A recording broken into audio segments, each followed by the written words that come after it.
Jika sebelumnya para pelaku tambang ilegal di Indonesia, khususnya di Aceh, bisa dengan nyaman dan santai sambil goyang-goyang kaki dengan mudah bisa meraup rupiah, kini kondisi tersebut sepertinya akan segera berubah. Itu sejalan dengan keputusan Menteri ESDM yang akan segera membentuk Direktorat Jenderal Penegakan Hukum atau Ditjen Gakum.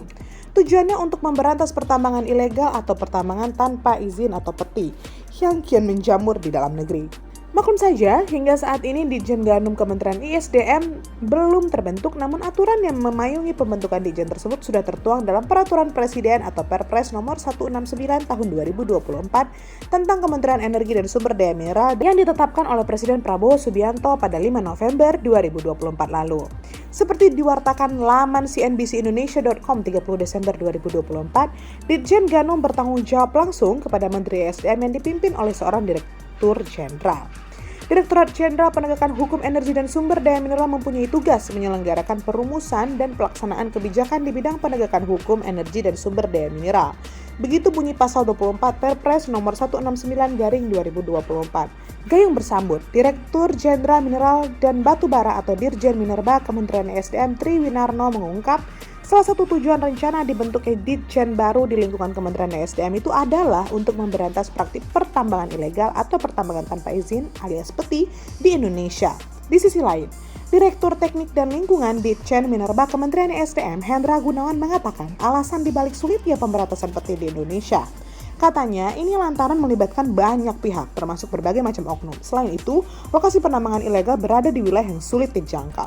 Dari sisi penindakan, Hendra menjelaskan bahwa penambangan ilegal dapat dikenai sanksi pidana penjara paling lama 5 tahun dan denda paling banyak 100 miliar. Hal ini diatur dalam Undang-Undang Nomor 3 Tahun 2020 tentang pertambangan mineral dan batu bara. Apakah hukuman yang diberikan gak cukup bikin efek jerah? Terus terang kami baru menindak sampai tuntas bersama kejaksaan dan ini sudah berproses. Saya dapat info kita ingin ke TPPU-nya, bukan hanya masalah peti saja, katanya. Dan ia juga mengatakan Ditjen baru tersebut akan dipimpin aparat penegak hukum atau APH termasuk dari pihak kepolisian atau TNI. Bahlil juga menyebut setiap langkah yang diambil Gakum harus mengikuti prosedur yang jelas dan mampu bekerja berdasarkan data. Hal ini dilakukan guna memastikan penegakan hukum di bidang energi dan sumber daya mineral berjalan dengan transparan dan tepat sasaran. Jadi kita harus jamin bahwa ini steril ya. Nah ini kan yang kita mau, semangat. Ini semangat Komisi 12.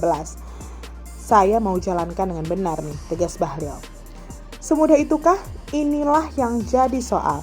Sebab Kementerian ESDM sendiri membeberkan sejumlah alasan dibalik sulitnya membasmi pertambangan tanpa izin atau peti alias tambang ilegal di Indonesia. Hal tersebut terjadi lantaran kegiatan pertambangan ilegal melibatkan banyak pihak tadi. Lebih detail, Direktur Jenderal Mineral atau Batu Bara Dirjen Minerba Kementerian ESDM Tri Winarno mengungkapkan laporan perihal adanya peti tersebut yang tersebar di berbagai wilayah Indonesia berdasarkan data laporan Kepolisian Republik Indonesia dan keterangan ahli kasus peti hingga tahun 2023 yaitu sebagai berikut.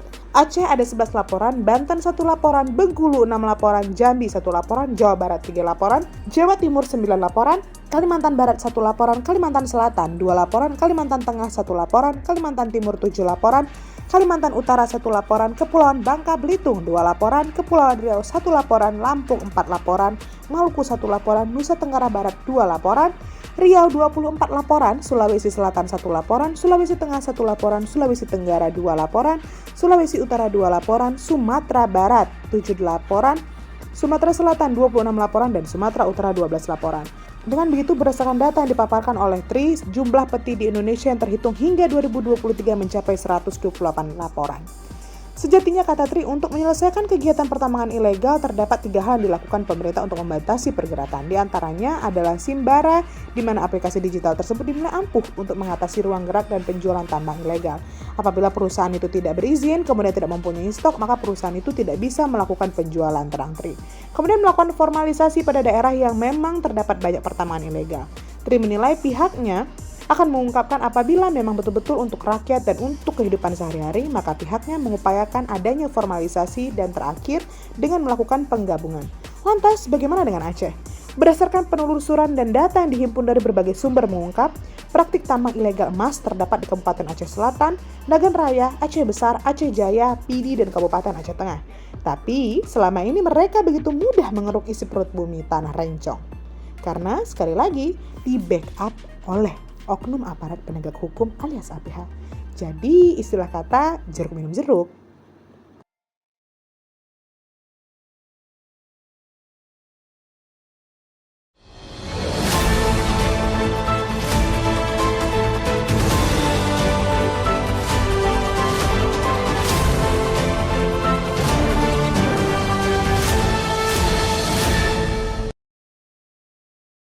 Jangan lupa like, komen, dan subscribe.